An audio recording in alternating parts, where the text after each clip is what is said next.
समाचारों पर नजर करिए तो छोटाउदेपुरनी सुक्ता नदीमां पूर આવ્યું છે। મધ્યપ્રદેશમાં ભારે વરસાદને પગલે આ નદીમાં પૂર આવ્યું છે। મધ્યપ્રદેશમાં છેલ્લા ઘણા સમયથી ધોધમાર વરસાદ વરસી રહ્યો છે, જેના કારણે ભોરદલી સીમમાંથી જે ભોરદલી ગામ છે તેની સીમમાંથી આ સુક્તા નદી પસાર થાય છે અને ભર ઉનાળે સુક્તા નદીમાં આ પૂર આવ્યું છે, કારણ કે મધ્યપ્રદેશમાં છેલ્લા ઘણા સમયથી ધોધમાર વરસાદ વરસી રહ્યો છે અને તેના કારણે છોટાઉદેપુરની સુક્તા નદીમાં આ પૂર આવ્યું છે।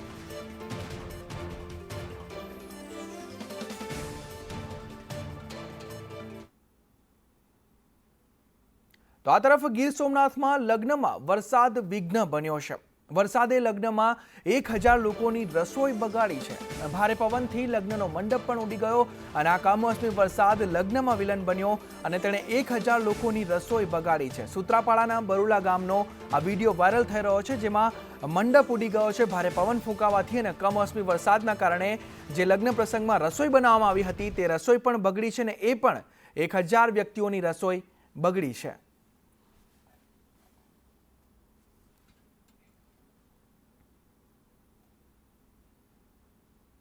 तो ऑपरेशन सिंदूरनी सफलता बाद भाजप ठेर ठेर तिरंगा यात्रा योजी रह्યું છે। ત્યારે વાત સુરતની કરીએ તો સુરતમાં ભાજપની तिरंगा यात्रा નીકળી પાર્લે પોઈન્ટથી કારગિલ ચોક સુધી આ तिरंगा यात्राનું આયોજન કરવામાં આવ્યું। ગૃહ રાજ્યમંત્રી હર્ષ સંઘવી तिरंगा यात्राમાં જોડાયા હતા અને સાથે જ જળશક્તિ મંત્રી CR પાટીલ પણ આ યાત્રામાં જોડાયા હતા। ત્યારે મોટી સંખ્યામાં લોકો આ तिरंगा यात्राમાં જોડાયા અને હર કોઈ દેશભક્તિના રંગમાં રંગાયેલા જોવા મળ્યા અને લોકોએ ગૃહ રાજ્યમંત્રી અને જળશક્તિ મંત્રીનું અભિવાદન પણ ઝીલ્યું હતું।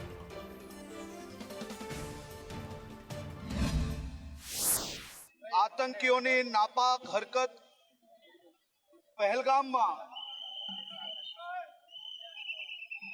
અનેક ભારતીયોના નિર્દોષ ભારતીયોના જીવ લેનાર આતંકીઓ અને આતંકીઓના આકાઓને મજબૂત જવાબ એટલે કે ઓપરેશન સિંદૂર અને ઓપરેશન સિંદૂરની ભવ્ય સફળતા દેશના વીર જવાનોને નમન વંદન અભિનંદન આપતી આજની આ મજુરા વિધાનસભાની तिरंगा યાત્રામાં હજારોની સંખ્યામાં દેશભક્તો જોડાયા। પાલ આંબલિયાના નિવેદન પર ભાજપની પ્રતિક્રિયા સામે આવી છે। ભાજપ પ્રવક્તા હિતેન્દ્ર પટેલે આ પ્રતિક્રિયા આપી છે। ભૂતકાળમાં વાવાઝોડામાં સરકારે સહાય જાહેર કરી અને SDRFના નિયમથી ઉપર સરકારે ફંડમાંથી મદદ કરી છે। કેટલાક નેતાઓ સસ્તી લોકપ્રિયતા માટે સહાયની માંગ કરે છે અને દર 2-3 દિવસે માંગ કરવાથી પેકેજ ના આપી શકાય। વરસાદ બંધ થયા પછી સર્વે અને રાહતની કામગીરી થાય છે અને નિયમોમાં રહી મદદ કરીશું અને તેની ખાતરી પણ આપીશું તેવી નિવેદન હિતેન્દ્ર પટેલ દ્વારા આપવામાં આવ્યું છે।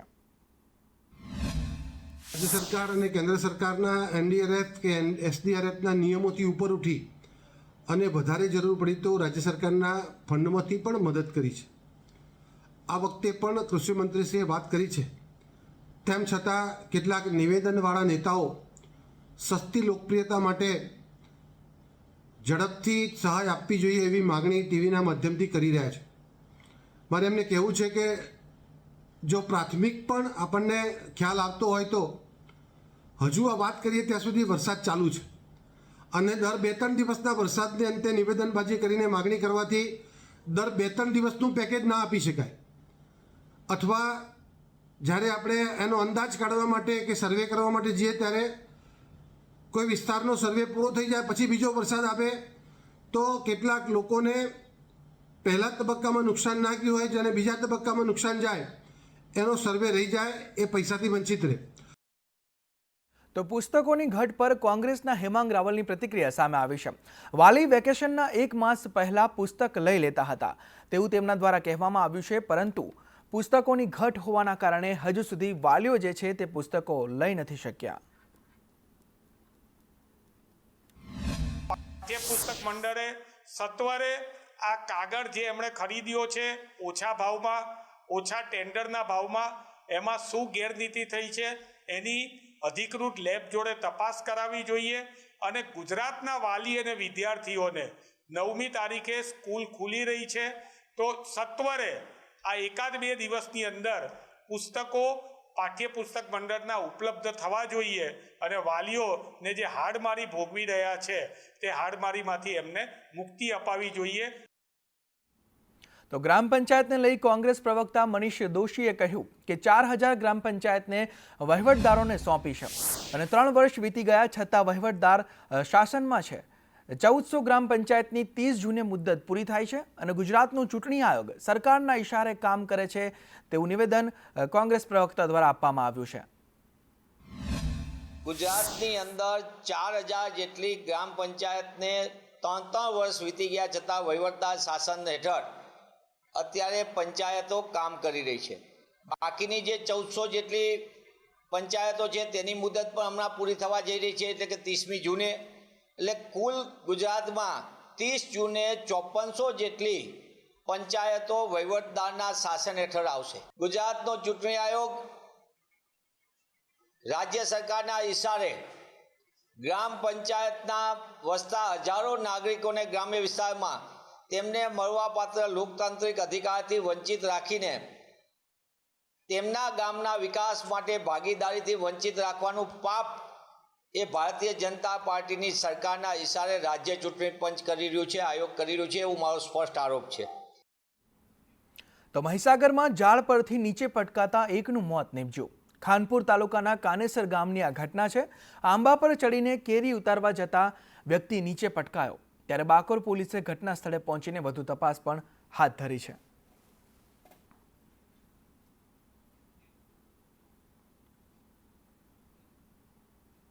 તો એએમસીની ધીમી કામગીરીથી સ્થાનિકો પરેશાન થઈ રહ્યા છે. નિકોલમાં ધીમી ગતિએ ચાલતી ડ્રેનેજની કામગીરી છેલ્લા 3 મહિનાથી ખોદેલો રોડ તેમનો તેમ જ છે, જેને કારણે જે રહીશો છે તે પરેશાન થઈ રહ્યા છે. સરદાર મોલથી ખોડિયાર મંદિરનો રોડ ખોદેલો જોવા મળી રહ્યો છે અને આડેધડ ખોદેલા ખાડાથી ટ્રાફિક થતાં લોકો પરેશાન થઈ રહ્યા છે. ત્યારે સ્થાનિકોનું કહેવું છે કે અમારે ધંધા રોજગાર કરવા મુશ્કેલ બની ગયા છે. 1 મહિનાનું કામ કહીને 3 મહિના કરી દીધા છે અને ઘરની બહાર નીકળતા પણ હવે મુશ્કેલી થાય છે. તો વરસાદ આવશે તો શું પરિસ્થિતિ થશે તેવું કહેવું છે સ્થાનિકોનું.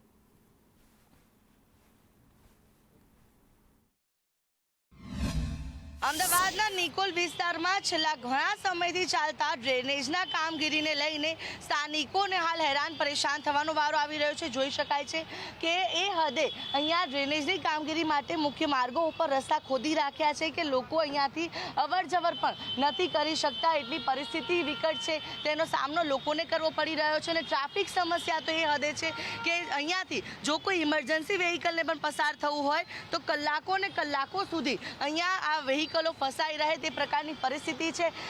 જે નિકોલના જે ખાસ કરીને મુખ્ય માર્ગ છે, બાપુનગરથી નિકોલ ખોડિયાર મંદિર ઉત્તમનગર જવાનો આ મુખ્ય માર્ગ છે સરદાર મોલ પાસેનો, અને જોઈ શકાય છે કે આખા રસ્તા ઉપર આખા માર્ગ ઉપર આ જ પ્રકારે રસ્તા ખોદીને રાખવામાં આવ્યા છે. ડ્રેનેજની નવી લાઈનો છે તે નાખવામાં આવી રહી છે અને અત્યારે આ કામગીરી જે છે તે બિલકુલ ગોકળ ગતિએ ચાલી રહી છે. ચોમાસું ખૂબ નજીક આવી ગયું છે ત્યારે લોકોને ભય છે કે આ કામગીરી અધૂરી હોવાથી તેમને અનેક મુશ્કેલીનો સામનો કરવો પડશે. કાકા, કેટલા સમયથી આ મુશ્કેલી? આ 3 મહિનાથી આખો રોડ જ બ્લોક થઈ ગયો છે અને 3 મહિનાથી આવડ જવર માટે એ લોકોને બહુ તકલીફ પડે છે.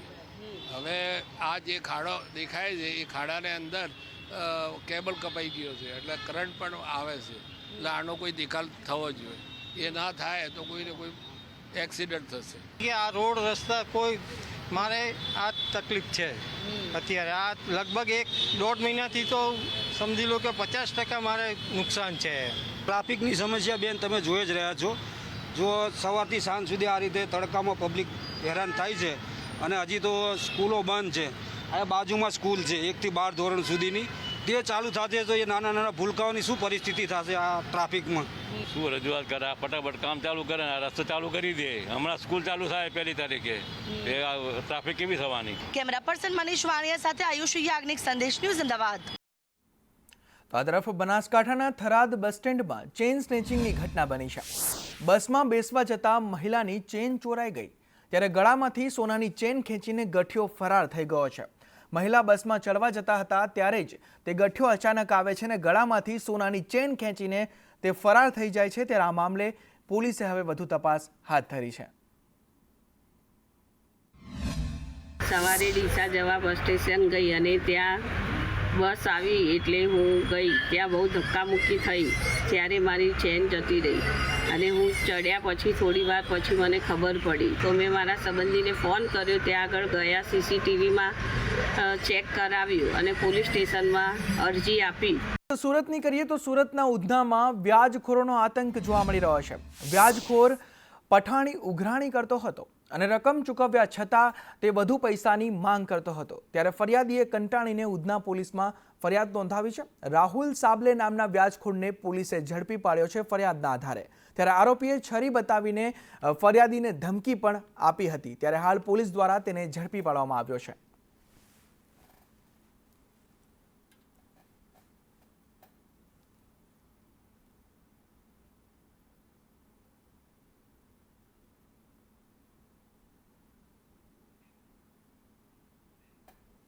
વાત અમદાવાદની કરીએ તો અમદાવાદના નરોડામાં નકલી પોલીસ ઝડપાયો છે. મૌલિક ઉર્ફે ટીકો કંસારાની પોલીસે ધરપકડ કરી છે. આરોપી વિરુદ્ધ 7 જેટલા ગુના પણ નોંધાયેલા છે. નરોડા પોલીસે ગુનો નોંધીને વધુ તપાસ પણ હાથ ધરી છે. ત્યારે જે આરોપી છે તે પોલીસ બનીને ફરતો હતો.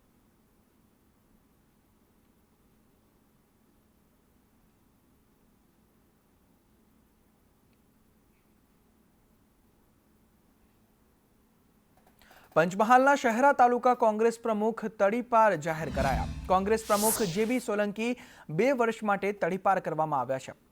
પંચમહાલ અને મહીસાગરમાં તેઓ 2 વર્ષ માટે તડીપાર રહેશે અને તેમના વિરુદ્ધ અનેક ગુનાઓ પણ નોંધાયેલા છે.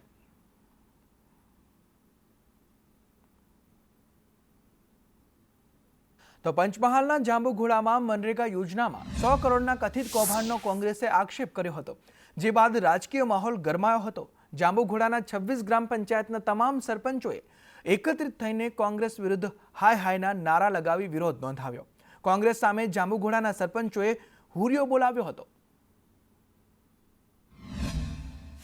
કેટલસીનું મનરેગા નીચે જે લાભ મળેલો 2 વર્ષ આગળ તે હમણાં પતરાને આગળ બધું જે મળેલું મટીરિયલ અને જે મજૂરી ખાતામાં પડી હતી. ઘરે ઘરે ઘરની આગળ પાછળ બધું કિચડ થતું હતું અને પેલું નરેગાના આનાથી પેવર બ્લોક બેહાડવામાં આવ્યા, પછી રસ્તા કરવામાં આવ્યા. એનાથી કિચડ બધું બંધ થઈ ગયું અને પાણી બધું જતું હતું ને એનાથી આ ગટર લાઈનની વ્યવસ્થા કરવામાં આખી દરેક ઘરે ગટર લાઈનની વ્યવસ્થા કરેલી છે.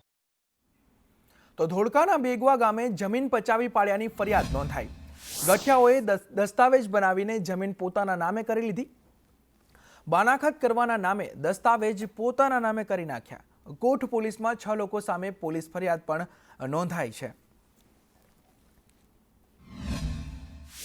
અમારી જમીન છેતરપિંડી તથા વિશ્વાસઘાત તથા ઠગાઈ આચરીને અમારી કરોડોની મિલકત તેમના નામે કરી લીધેલ હોય અને તેના દુષ્પ્રેરણના કારણે મારા પિતાશ્રીનું મૃત્યુ થયેલ છે.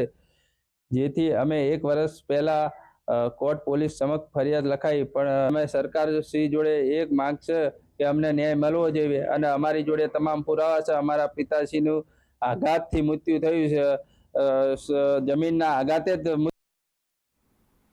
તો અમદાવાદમાં રિવરફ્રન્ટ વધુ એકવાર વિવાદમાં સપડાયો છે. રિવરફ્રન્ટ પર એક પણ બાઉન્સર ના હોવાનો વિપક્ષ નેતા શહજાદ ખાન પઠાણે આક્ષેપ કર્યો છે. રિવરફ્રન્ટ પર આવતા લોકોની સુરક્ષા, નદીમાં કોઈ કચરો ના ફેંકે સહિતની કામગીરી માટે 350 જેટલા બાઉન્સર રાખવામાં આવ્યા છે. જેના માટે દર વર્ષે રિવરફ્રન્ટ ડેવલપમેન્ટ ઓથોરિટી દ્વારા 20 કરોડ ખર્ચ કરવામાં આવે છે. સંદેશ ન્યૂઝની ટીમ રિવરફ્રન્ટ પર રિયાલિટી ચેક માટે પહોંચી હતી, જેમાં રિવરફ્રન્ટ પર એક પણ સ્થળ પર ક્યાંય કોઈ બાઉન્સર નજરે પડ્યા નહોતા. આ અંગે સ્ટેન્ડિંગ કમિટી ચેરમેનને જવાબ આપવાનું પણ ટાળ્યું હતું. 300 से अधिक बाउंसर अहमदाबाद म्युनिसिपल कॉर्पोरेशन द्वारा रिवर फ्रंट पर लगाए गए हैं. वो बाउंसरों का काम है सेफ्टी देखना, सफाई देखना. यदि 20-20 करोड़ रुपए ऐसे बाउंसरों को दिए जाते हो और फिर भी साबरमती नदी को खाली कर साफ करना पड़ता हो, तो मैं मानता हूं कि ये सफाई अभियान सिर्फ एक फोटो सेशन है. સાબરમતી નદીને સફાઈ અભિયાન અત્યારે ચાલી રહ્યું છે અને તેને લઈને જ સામાન્ય સભા જે મળી હતી અમદાવાદ મ્યુનિસિપલ કોર્પોરેશન ખાતે ને તેમાં રિવરફ્રન્ટ ઉપર બાઉન્સરોને લઈ અને ભાજપ અને કોંગ્રેસ સામસામે આવી ગયા હતા. કોંગ્રેસ દ્વારા સ્પષ્ટ આક્ષેપ લગાડવામાં આવ્યો હતો કે 350 જેટલા બાઉન્સર છે તે ફાળવવામાં આવ્યા છે અને તેના પાછળ વાર્ષિક 20 કરોડનો ખર્ચો રિવરફ્રન્ટ દ્વારા કરવામાં આવે છે. પરંતુ રિવરફ્રન્ટ ઉપર જ્યારે ચકાસણી સંદેશ ન્યૂઝ દ્વારા કરવામાં આવી તો એક પણ બાઉન્સરો છે તે જોવા મળ્યા નથી. આ રિવરફ્રન્ટ પાર્ક છે ને ત્યાં પણ 2 ગાર્ડ જે છે તે અહીં ગેટ ઉપર જોવા મળી રહ્યા છે. ગઈકાલે આક્ષેપ જે લગાડવામાં આવ્યા હતા ને તેમાં એ વાત સ્પષ્ટ કહેવામાં આવી હતી કે બાઉન્સરો છે તે રિવરફ્રન્ટ ઉપર દેખાતા નથી ને જે સિક્યુરિટી ગાર્ડ પણ જે ફાળવવામાં આવ્યા છે તે પણ ઉંમરલાયક સિક્યુરિટી ગાર્ડ છે તે રાખવામાં આવ્યા છે કે જે એની મૂળ જવાબદારી છે, તેનું મૂળ કામ છે, તેનું ફિટનેસ યોગ્ય હોવું જોઈએ, તે એક પણ પ્રકારના લક્ષણો છે તે આ ગાર્ડમાં જોવા નથી મળતા.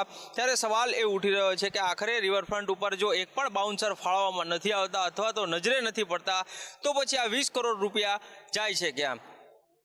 કેમેરામેન સંદીપ રાઠોડ સાથે કશ્યપ જોશી, સંદેશ ન્યૂઝ, અમદાવાદ. તો આનંદનગર પોલીસે સાયબર ફ્રોડ કરતા 4 આરોપીઓને ઝડપી પાડ્યા છે. આ આરોપીઓ ટેલિગ્રામમાં લિંક મોકલતા હતા જે તમારા મોબાઈલમાં એપ્લિકેશન ઓટોમેટિક ઇન્સ્ટોલ થઈ જાય છે. ઇન્સ્ટોલ એપથી QR કોડ સ્કેન કરે તો ડેબિટ કાર્ડની તમામ વિગત એ વ્યક્તિ પાસે જતી રહે છે, જે બાદ તેઓ પૈસા ઉપાડી લેતા હતા. આ કેસના વોન્ટેડ આરોપી કૌશલ, જે હાલમાં થાઇલેન્ડ છે, તેને આંગળીયાથી પૈસા મોકલી આપતા હતા. પોલીસે આરોપી કૌશલને પકડવા કાર્યવાહી હાથ ધરી છે. 4 આરોપીઓએ 1.5 માસમાં 30 લાખથી વધારેની છેતરપિંડી આચરી છે. ક્રેડિટ કાર્ડમાંથી 5,000ની મર્યાદામાં 10 ટ્રાન્ઝેક્શન થયેલા હતા અને ટોટલ 39,855 રૂપિયા વગેર કોઈ OTP આપે, વગેર કોઈ બીજી કોઈ રીતેને કોલ આવે એમનેથી કપાઈ ગયા હતા. એની તપાસ કરતા આનંદનગર પોલીસે 4 આરોપીઓની ધરપકડ કરેલી છે અને એ આરોપીઓની એકદમ નવી જ એમો એમાં આપણે સામે આવી છે. એ એમોમાં ના કોઈ OTPના જરૂરિયાત છે, એમાં ના કોઈ બીજા કોલ આમાં એની જરૂરિયાત છે. એમાં બિના OTPની પૈસા કપાઈ થઈ જાય છે. તો ભગવાન જગન્નાથની 148મી રથયાત્રાની મંદિર દ્વારા તડામાર તૈયારીઓ ચાલી રહી છે. ભગવાનના શાહી સવારી રથને શણગારવાનું કામ કરવામાં આવ્યું છે. જગન્નાથજી જે રથમાં બિરાજમાન થઈને નીકળવાના છે તે 3ય રથનું આગવું મહત્વ છે અને આ 3ય રથને ખીલી અને લોખંડ વિના બનાવવામાં આવે છે. આ રથોનું સમારકામ કરવામાં આવી રહ્યું છે. અષાઢી બીજના દિવસે ભગવાન નગરચર્યાએ ભક્તોને મળવા જાય છે અને પરંપરાગત રથોની કામગીરી રંગ સહિતને અંદાજિત 20 દિવસ જેટલો સમય લાગશે. ખલાસી બંધુઓએ રથનું સમારકામ શરૂ કર્યું છે. ભગવાન જગન્નાથની 148મી રથયાત્રાની તૈયારીઓ અને રથનું રંગરોગાણની કામગીરી પણ હવે શરૂ કરવામાં આવી છે. જો કે જળયાત્રા બાદ રથયાત્રાની તૈયારીઓ કરવામાં આવતી હોય છે, પરંતુ ચંદન યાત્રા બાદ રથની પૂજા બાદ આ રથનું રંગરોગાણથી લઈને ભગવાનની શાહી સવારી જે રથ પર બિરાજમાન થતી હોય છે અને નગરજનોને નાથ દર્શન આપવા નીકળતા હોય છે તે રથ અત્યારે સુંદર તૈયાર કરવામાં આવી રહ્યા છે. કેટલો દિવસનો સમય અહીંયા લાગે છે રથનો અને આ વખતે રંગરોગાણ લઈને શું વિશેષતા રથમાં જોવા મળશે નગરજનોને? અમારા સર્વે કારીગરો બધા જ એક મળીને આનું સર્વ કામ કરવા આતુરતા જ અનુભવીએ છે અને અમારા ભાગ્ય છે કે અમારા કિસ્મતમાં આ કામ લખાયેલું છે.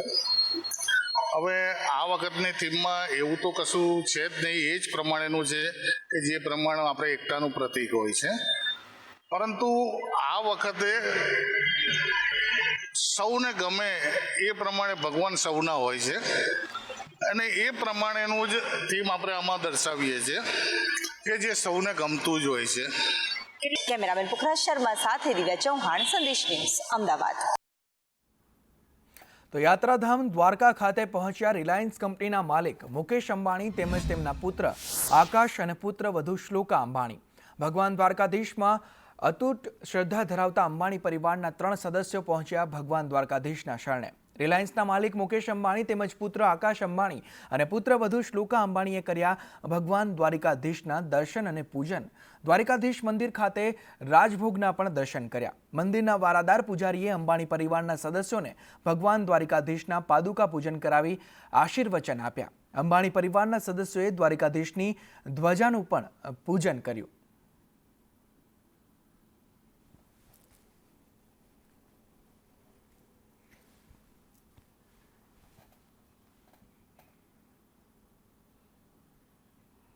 તો ભાવનગરના વિવિધ બંદરો પર 1 નંબરનું સિગ્નલ જોવા મળ્યું. વાવાઝોડાની આગાહીને પગલે આ સિગ્નલ લગાવવામાં આવ્યું છે.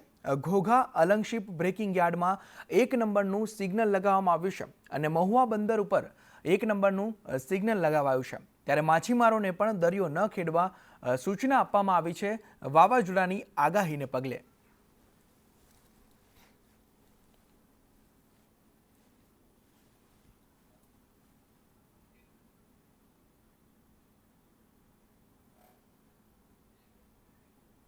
તો ઓપરેશન સિંદૂર બાદ વડાપ્રધાન મોદી પ્રથમવાર ગુજરાતની મુલાકાતે આવી રહ્યા છે. ભુજમાં વડાપ્રધાન મોદી સભા અને રોડ શો કરશે. ત્યારે 1 કિલોમીટર લાંબા તિરંગાથી પીએમ મોદીનું અભિવાદન કરવામાં આવશે. પીએમ મોદીના પ્રવાસને લઈ તડામાર તૈયારીઓને આખરી ઓપ આપવામાં આવી રહ્યો છે.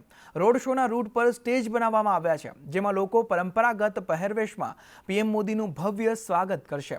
ઓપરેશન સિંદૂરને લઈ 10,000 મહિલા કેસરી રંગની એક સરખી સાડીમાં સિંદૂર સાથે ત્યાં જોવા મળશે અને પીએમનું અભિવાદન ઝીલશે.